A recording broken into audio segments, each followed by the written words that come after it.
What's up, guys? Ray Reinhardt's here, Chaos Astrologer. As you can see, the square with the stellium of Capricorn has not been kind to me. Being a Libra, been really stressed out, dealing with some personal stuff in my life that if people on Facebook follow me, they're clearly aware of. But anyway, so I guess I totally forgot to do this, and I've been asked numerous times about my prediction with the election. I thought it was pretty self-explanatory. In 2016, I uploaded a YouTube video that didn't get a lot of notoriety or views about Trump's personality, that he's going to win the 2016 election, and that he will be reelected as long as he avoids assassination attempts, which, at this point, it looks like he's doing pretty good with that. So, that being said, yes, he will be reelected. He'll have such a significant following, more so than he did in 2016. Everybody, and when I say everybody, I'm going to talk about like moderates, are going to realize that a lot of the Saturn-Neptune square narrative that happened a few years ago it was a sociological transit that was specifically affecting news. In the United States natal chart, we have Neptune in Virgo on the midheaven in the 10th house, which means that they'll be deceptive with information.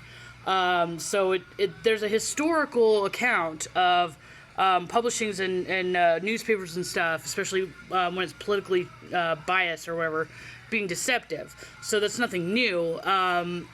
If you look back historically at Andrew Jackson, the president that took over after Abraham Lincoln was assassinated, he also was facing scrutiny with the press as well, where the newspapers were sending the same day stories, but they had different context in them to different regions of the area, primarily to the south and the north, etc., etc. So, that being said, that's nothing new. It was just kind of exacerbated more so by that Neptune-Saturn square, and that was right as soon as Trump started running for president. So, we're seeing a continuation of that, because that'll take years for it to, finally play out. And although Saturn is actually still in Capricorn. So every time Saturn's in Capricorn, there is a sociological trend of conservatism.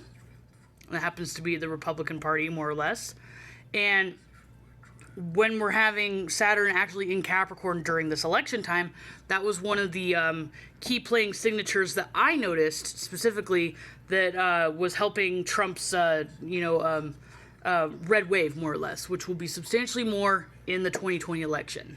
There's obviously been attempts to try to slow down, the COVID thing, in my personal opinion, has been used to delay things government-wise, to make Trump look bad, to crash his economy, and primarily to change the way that people vote. But regardless of that, any attempts therein, Trump will win the 2020 election. And despite the fact that there's polls saying that certain senators are going to have their seats flipped, and potentially the Democratic majority is going to take the House, or not the House, sorry, the Senate, I really don't think that that's going to happen. More so, I wouldn't be shocked if we technically flip the majority in the House as well. Especially with all this, we have Pallas in Capricorn, Jupiter, Pluto, Saturn going on, and then these major squares, obviously, with anything in Libra, that has to do with justice and fairness and all that. And just looking at this now, we have an aspect to Pluto, to the trans-Pluto aspect as well, and then we have, let's see. Oh yeah, very important. Mercury retrograde usually happens during elections. It happens more so than it probably should, which could potentially affect people's ultimate decisions on things. But this time around, Mercury is in Libra retrograde, and so it'll be squaring that stellium of Capricorn. It'll also be, let's see, what else is there? Oh, it'd also be in opposition with Mars, too. That kind of insinuates that there's going to be, obviously, a revolt or a battle, or people are going to lose their shit like they did last time in 2016 when so-and-so wins. But more importantly, the Mercury retrograde thing. People thinking back on fairness, thinking back on law, and thinking back on others like, has Trump really actually been as bad as everybody says he was? Did he help me in any way? Is he being fair? Has the media, because Mercury is associated with communication and media, has the media been fair to Trump? Has there been some sort of power struggle with the media because of Trump? Those are the kind of questions that will arise with this square between Pluto to Mercury retrograde in Libra. And then we have some sextiles to Vesta and trans Pluto, which means the transition of some sort of mentality is going on. And then we have some trines from that Mercury to Ceres. So that's insinuating some sort of nurturing or healing, or people like resolving their hate and disdain for things.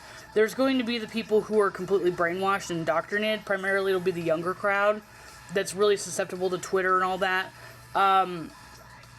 But again, Trump will win the election next week, and I would not be shocked if we see a bigger majority in the Senate with Republicans and or the potential House flipping as well. Especially when I did if you go to rayreinhardt.blog, there was a post that I made about a chart for the Congressional House when Nancy Pelosi took over as majority or whatever a couple years back. The chart itself for the House did not look good. It looked like it was going to come to an end as well. So I kind of speculated that with like maybe the newcomers in the House potentially losing their elections, which is totally possible. Still, but I haven't seen like AOC got her re-election or her in her primaries, and all the pack or the squad or whatever they're called seem to be holding out fairly well. So I would speculate that they're going to end up losing in the actual election next week, and or the House is going to lose its majority and it's going to be Republican majority. So we'll see.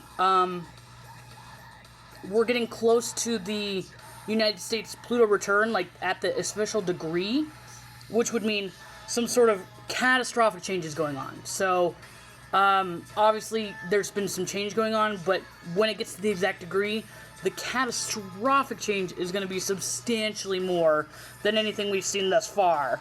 And for that to happen, we'd either have to have some sort of like complete meltdown with like a civil war going on, which I really don't think that that's going to transpire. I mean, it is in some ways right now, but I don't think it's going to be like full-blown like, the Civil War prior. But the only other way that would translate transformation-wise would be if Trump is allowed to do basically whatever the hell he wants. And the only thing that's been blocking him from doing whatever the hell he wants to improve the country is the Democratic majority House. So if the Senate holds its majority, the House flips to red, and Trump gets reelected, that would be the perfect storm for the Pluto return of the United States. So that's my prediction. That's my 2 cents on that. And if you're not a Trump fan, try not to, go too crazy next week, because, yeah. Not going to be good. It's not going to help you. It's not going to do anything for you. I'm telling you. And with that stellium in Capricorn still, the law will definitely be cracking down on anybody who's stupid enough to do some sort of crazy shenanigans and do illegal stuff that they should not be doing. Goodbye.